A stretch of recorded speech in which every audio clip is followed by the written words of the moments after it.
And it was one of the great experiences and events of my young life was to be at this Congress, which was an anniversary Congress. So again,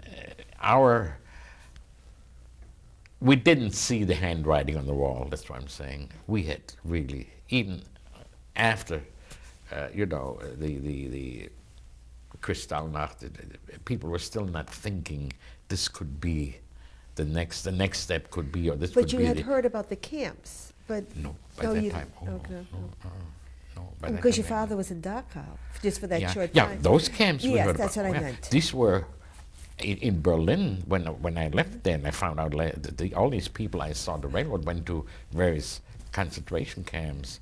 But you had never heard that word before. Never. The word Dachau. I would have been eligible to go to Dachau. I would have been taken. As I said, from my town, there were one or two young Jewish boys my age. I literally escaped all these things.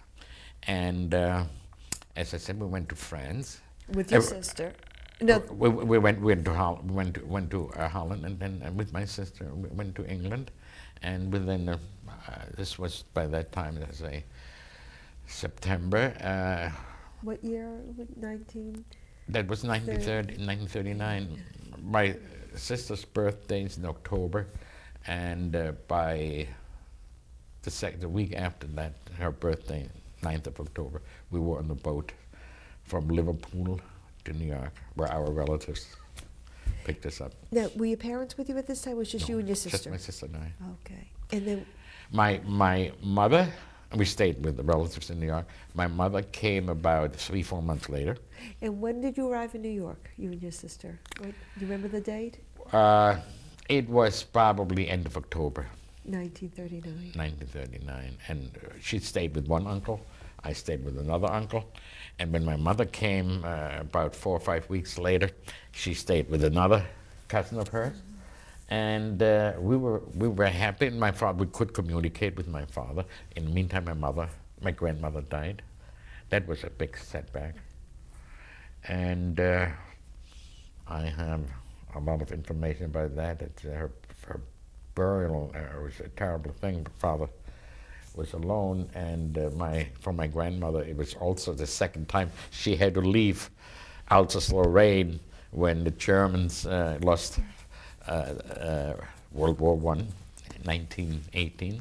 My family in Strasbourg decided they were Germans and are going to stay here under the French.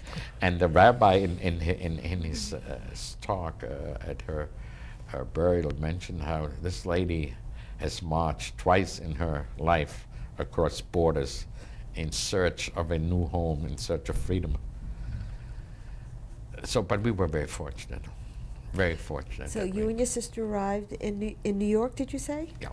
And then 3 or 4 months later, My mother came. your mother and father. My father came. By the way, our lift van that my wife made, our lift van got out, and my father came about a week before America declared war against Germany and Italy. When Mussolini got into the war, sometimes I cannot tell you what month in 1940. He came through Genoa. My mother also had to come through Italy. And had he waited, which of course he wasn't going to do, he would have had a tough time coming across the Atlantic from Italy. But American ships and Italian ships still went back and forth. From England, you had to go. It was blackout, white transatlantic trip. It was very, very bad. You could have no lights. It was very careful that people wouldn't be on deck, and the shades were drawn, and you had to be quiet. It was a traumatic experience too. But you must have felt a sense of relief. A tremendous sense of relief, number one, and I really felt always, to this day, a fortunate, real fortunate one. I use nowadays the term, I was the beneficiary of affirmative action when I came to America. I got a job, changed jobs. I got in the service in 1943. I was drafted after having 2 deferments as a night student at NYU. And I had really by assimilation, acculturation occurred during the army here, you know. My English was not good when I came to the service. Well, you've done a good job now. Yeah. And then post-war, you know, it was the GI Bill of Rights. I was really the beneficiary of a lot of good things in this country. And I'm thankful, and I'm always appreciative of the opportunity in different settings to talk to students about it, whether it's Jewish students, college students, whatever.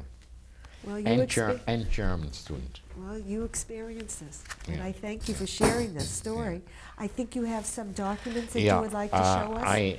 I wanted to, the irony of the Hitler years, and I always quote Elie Wiesel, post facto, who says, if East European Jews would have known what's going to happen when the Germans marched into Poland, when they started the annihilation of the Jewish people, a lot of them would have left somehow, but they didn't know and they didn't expect it.